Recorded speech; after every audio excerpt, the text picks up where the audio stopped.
नहीं हुआ और मैंने कहा ये बहुत ज्यादा है, मतलब अब बैग्स के लिए इतना ज्यादा पे करूं। तो उन्होंने कहा आप कार्गो करवा दें। 3 बैग्स वापस भेजे, 3 बैग्स मैं लेके गई। जो 3 बैग्स लेके गई वो कंबोडिया की हमारी कनेक्टिंग फ्लाइट थी थाई एयर से, 1 आवर का डिफरेंस था। तो मैं फ्लाइट में चली गई हूँ, मेरे बैग्स नहीं आए फ्लाइट में। तो जिस दिन मैं पहुंची हूँ शो पे पहले दिन, मेरे पास कुछ नहीं था पहनने के लिए और मैं सोच रही हूँ अब मैं क्या करूँ। तो फिर मैंने उनको टीम को बताया, उन्होंने मुझे ड्रेस अरेंज करके दिया, मेरी रूममेट ने मुझे हील्स दी, मुझे ज्वेलरी दी। मैंने पहला दिन गुजारा। नेक्स्ट डे मेरे वो बैग्स मुझे 2 मिले, लेकिन फिर मेरी बहन ने मुझे कार्गो करवाए थे बाकी बैग्स, और वो 4 दिन बाद कंबोडिया आने थे और हमने कंबोडिया ही रुकना था, लेकिन हम अचानक बैंकॉक चले गए। तो वो बैग्स कंबोडियन एयरपोर्ट पे फंसे रहे। आगे आगे मुझे पीछे पीछे बैग्स। हाँ, 25 डेज के बाद मुझे मेरे बैग्स मिले। तो मैंने वहाँ पे कपड़े रेंट किए डिजाइनर से और मैंने लड़कियों से चीजें ली और पहनी। अब मेरा नेशनल कॉस्ट्यूम जो था वो मेहंदी का थीम था, लहंगा चोली ट्रेल और मेहंदी की थाल थी, वो कस्टम ने अलाउ नहीं की था लानी। फिर मेरा ड्रेस चेंज हुआ, उन्होंने जिस दिन शो था उससे एक दिन पहले मुझे कॉस्ट्यूम मिला ये HSY वाला, और उसके साथ भी उन्होंने अम्ब्रेला बनाई थी, बहुत प्यारी बहुत ग्रैंड अम्ब्रेला थी, वो कस्टम ने अलाउ नहीं की। मेरी ज्वेलरी नहीं पहुंची, मैं अब वहां पे बैठी रो रही हूँ कि ये क्या हो रहा है मेरे साथ। ये तो बड़ा मुश्किल पैजेंट था, बहुत मुश्किल था। और फिर उन्होंने मुझे ज्वेलरी अरेंज करके दी, लेकिन फिर मैंने वहां पे एक अम्ब्रेला बनवाई थी, वो बिल्कुल उसके साथ आउटफिट के साथ जा नहीं रही थी। मैंने उसको गोल्डन स्प्रे कर दिया, वो खराब हो गई। फिर मैं कह रही थी सब कुछ खराब हो रहा है, मैं शो क्या ही करूं, मतलब मैं किस कंट्री, इतनी स्ट्रॉन्ग कंट्रीज हैं और उनके प्रॉप्स उनके कॉस्ट्यूम्स इतने अच्छे हैं, उनके डिजाइनर्स उनकी हेल्प करते हैं। हमारे यहाँ पे लोग उस तरह से नहीं सपोर्ट करते। तो मैंने सोचा कि मुझे आना ही नहीं चाहिए था और शायद अब मैं शो नहीं कर पाऊंगी और मैं खाली लहंगा चोली पहन के स्टेज पे क्या ही करूँ जाके। तो मैं रो रही थी बैठी बैक स्टेज। कह रही मेरी फैमिली ने, मेरी सिस्टर्स ने मुझे मोटिवेट किया कि नहीं तुम यहाँ तक आई हो, अब करो, लास्ट डेज है, एटलीस्ट अब शो तो करो। फिर मैंने उस पर परफॉर्म कर लिया डांस वाला।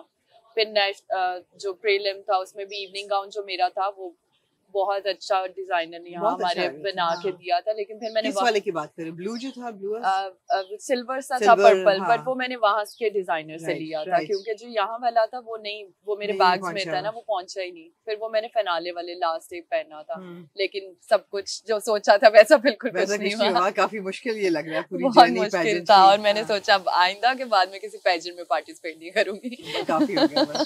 लेकिन जो पर्पस था, क्या वो मतलब एक मॉडल के ज़हन में क्या होता है पेजेंट, क्या रिकॉग्निशन इंटरनेशनल है ना, यही होता है ना। इंटरनेशनल प्लेटफॉर्म पे पार्टिसिपेट करना ही बहुत बड़ी बात है।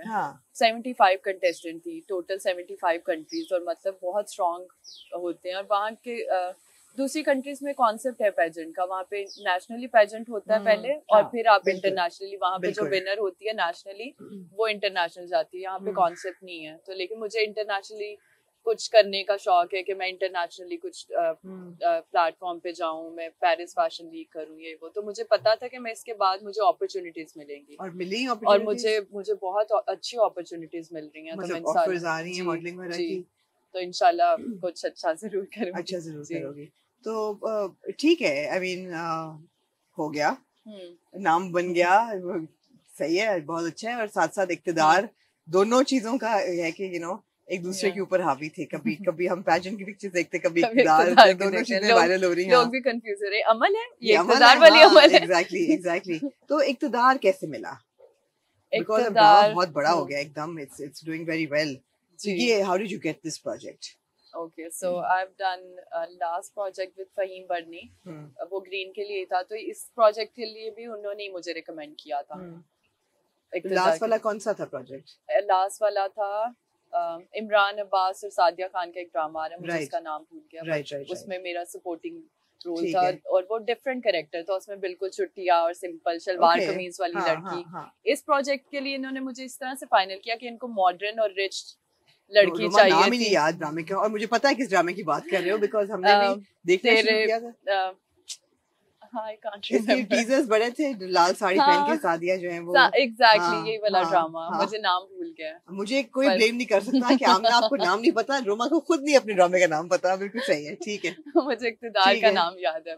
इक्तिदार में मुझे ऐसे मिला कि इनको लुक्स ऐसी चाहिए थी कि लड़की बहुत प्यारी और रिच फैमिली से और कपड़े बहुत अच्छे पहन रही है, मॉडर्न। तो उनको लगा कि मैं उस कैरेक्टर में अच्छी लगूंगी। बिल्कुल सही है, इस तरह से लग रही हो बहुत अच्छी। Exactly, thank you. एब्सोल्युटली, अच्छा मजे का है। तो गुड एक्सपीरियंस।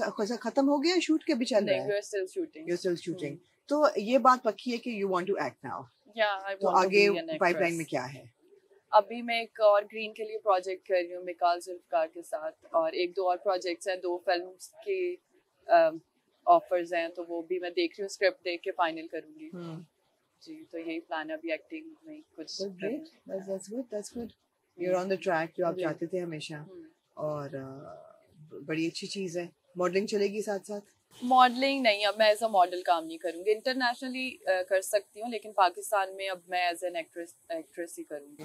एक्टिंग में क्या चैलेंजेस हैं आजकल, खासतौर पे मॉडल्स जो आती हैं एक्टिंग में, उनके लिए इज इट आसान है काम करना या मुश्किल है ज़्यादा?